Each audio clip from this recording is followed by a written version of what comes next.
Merci bino, vous s'abonnez massivement à Toronto Africa TV. Il y a des chaînes sur YouTube et sur Facebook partout par là. Quand vous passez de là, peut-être une appréciation dans ce qui fait ça correct. Dans le bino, vous s'abonnez massivement à Toronto Africa TV ma base. Dans ces opérations, vous avez un document un peu de là, peut-être une nouvelle formule. Dans le pays, système est tout racine. Vous avez la bambisi na mai. Est-ce que vous avez la banda? Bambisi nous sommes missionnaires, vous avez la banda ou pas na miyipi. Et c'est un balala comme il tue là. Bah pique magana tongo wana to bachola. Deuxième cas.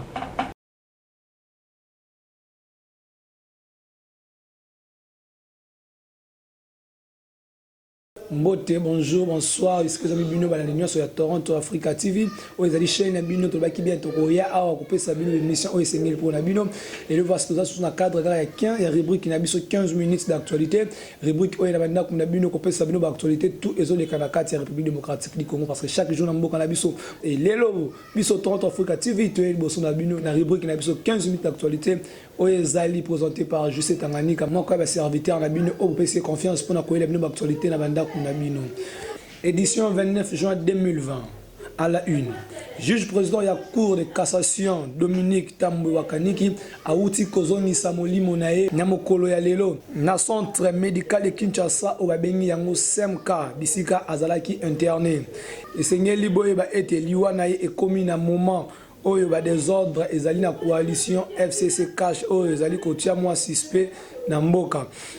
na biso ebungisi mutu moko munene intégré o azalaki parmi to bana ko bundela état de droit na kati ya mboka akufaki le population baleli mingi na liwana ba ebité soki ezali tisiko pe ba so eloko akufeli te mais auto ebike non azalaki na hôpital ya SMK bisika o azalaki interné de confinement na commune ya Gombe après 3 mois au commune ya Gombe azalaki confiné et lelo gouverneur ya ville na gouvernement ya République démocratique du Congo ba ko pesa meeting pour na ko fongola ou ko déconfiner commune ya Gombe oui to ba non les activités sont aquí nango na commune ya Gombe mais malgré qui trop timide et que za notre grand marché à Kinshasa ezali toujours fermé yango ba vendre ba marché liboso hôtel de ville pour na ko senga na gouverneur ya ville Gentini Ngobila aiba ko fongoela bango zando po bango bazali na bisika ya côté kate Célestin Tunda Kasende ministre ya justice azali na résidence surveillée contrairement à rimé otambola ki na réseaux sociaux lobby eleki Célestin Tunda azalaki na réunion ya perdu dans centre ville accompagné na ba garde naye ezali koloba ete azali toujours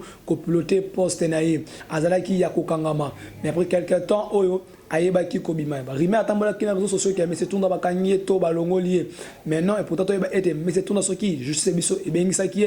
ezaki parce que ba monaki eloko moko ezaki clarté yango esengaki ministre justice a représenté na tribunal la cour de cassation au Bengsaki et né en wana pays moko monsieur le ministre a déclaré qui monsieur l'honoraire Joseph Kabila Kabange au azali yemei na bango ayebisaki que non après sa justice ya mboka confiance a kende ko se représenter na justice abanga eloko moko ko komela a ko se représenter mais c'est tout rappel a komaki na justice azalaki c'est sûr que la justice va l'obéir à Makambo ba Bengsaki secrétaire général ya PPRD Emmanuel Ramazani Shadari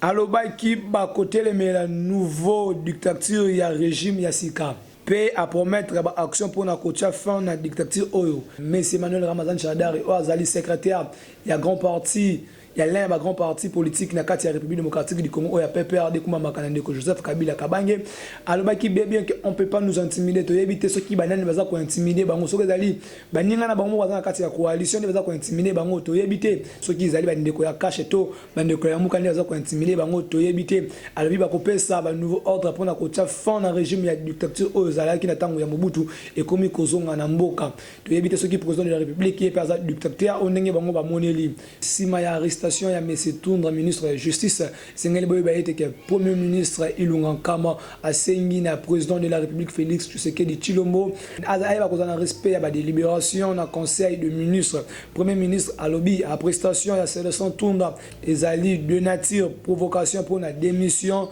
il y a gouvernement. Néanmoins, le Premier ministre a Sengina, président de la République,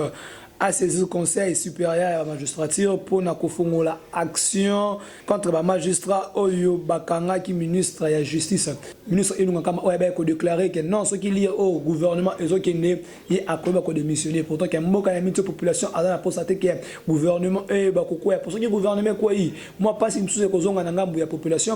akoyeba ko souffrir ndenge tozali kutu na coalition ozokende moko ya kobunda eke gouvernance ekoya parce que inonga kamba lobi président de la république ayeba kosaisir conseil ozobima na kati ayeba kosaisir ba délibération ozobima na conseil de ministre parce que lire tozokende onenge bakangaki monsieur Tundra pour alobaki bien soki batikaki ete alingaki adémissionner na bafonction na ye pourtant soki monsieur le ministre adémissionner gouvernement ezongi lisusu na mwa kokoso mpona tia komisa gouvernement ya sika kobimisa gouverneur ya sika bato tu bakwei gouvernement bekwei ekozala mwa pasi yango tosengi ke population asengi na premier ministre ayeba toujours kosaisir bafonction na ye ayeba toujours kocontinue ezali makambo ezali entre coalition na bango bayeba ndenge ya kobongisa yango po esengi toyeba ete ke na république démocratique du Congo sur na niveau ya baassemblée provinciale na biso toujours gouverneur bazali menacé par la députée na population toujours motion contre ba motion o esengi toyeba ete gouverneur ya Mai Ndombe Paul Poutou auti kodémissionner avant quelques heures. Il y a vote, il y a motion, il y a défiance,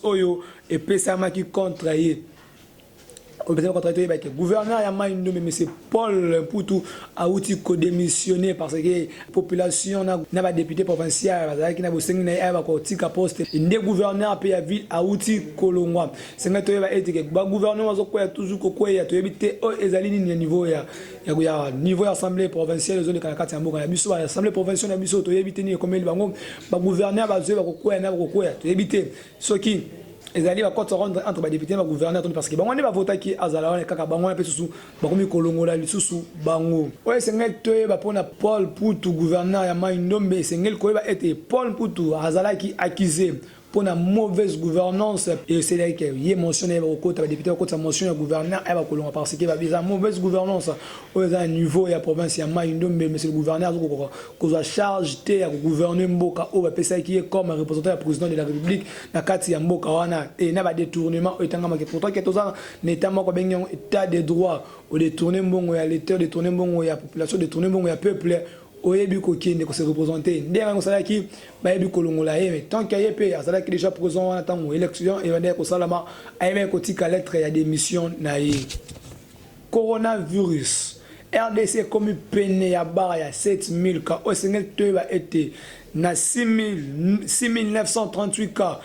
confirmé 167 cas de CP, 1050 cas guéris. Bazali ko senga na population na koyeba toujours ko respecter ba geste barrière. Senga te va être que riposte na biso senga toujours na population ya komi batile parce que malade les ali vraiment serré na mboka, malade les ali ko kine parce que to ali 15e en Afrique déjà. Avec 6938 cas, bientôt toujours comme toujours atteindre barre il y a 7000 cas mais toujours va être que sur neni bango to abi ko fongola ko to pe gomende de confiner gombe to yebite soki e ko zala ndenge ni parce que yango ndio sala ko to kemba kango eba ko zala mo apaiser na niveau ya ville ya Kinshasa pour na ko silisa 15 minutes pour na ko silisa rubrique na 15 minutes d'actualité ya mukolo ya lelo pour na ko silisa rubrique na biso 15 minutes d'actualité ya mukolo ya lelo esengeli ba ete na ndenge ya coutume ya République démocratique du Congo. Le 29 juin 2020, président de la République Félix Antoine Tshisekedi Tshilombo a s'adresser à la nation pour l'occasion de 60e anniversaire de l'indépendance de la République démocratique du Congo. Le premier ministre Lumumba, le président Joseph Kasavubu Babundela Kimingi pour Mokalilo Ezala indépendant. Il y a une occasion, équipe Mobimba ya Toronto Africa TV qui pose à la pour na bino pour na connaître l'actualité pour na couper Sabino l'actualité tous les autres canaux démocratique du Congo. Il y a une pour na souhaiter na ba Congolais nyonso bonne fête de l'indépendance fête au indépendance to zela ngo tombi so biso ba to botami to kutango ba papa ba koko na biso ba bundela kango pe to zwa ka yango équipe Mobimba ya Toronto Africa TV ko banda na pasteur Manu Kinavudi na maman Marlène Nadia Kinavudi équipe Mobimba. Équipe Mobimba technique à Toronto Africa TV, rédacteur Jonathan Loa, le caméraman Assima la caméra Marcel Moulumba, malgré Nabanda quoi. Souhaitez une bonne fête de l'indépendance, Mokolo Malamu, malgré et Koutibiso na confinement, malgré Koutibiso na confinement, Koutibiso na quarantaine, Koutibiso na pandémie, mais na kati ya banda kutokoya ko fêter yango et le mona président de la République démocratique du Congo.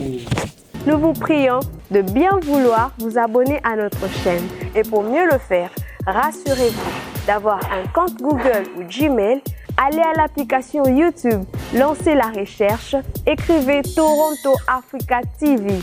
cliquez et aussitôt vous verrez toutes nos images s'afficher. Descendez un peu vers le bas, vous trouverez écrit en rouge s'abonner, cliquez automatiquement vous êtes notre abonné et vous recevrez chaque fois toutes nos informations et tout ce que nous allons publier. Nous vous prions de bien rester connectés. Merci.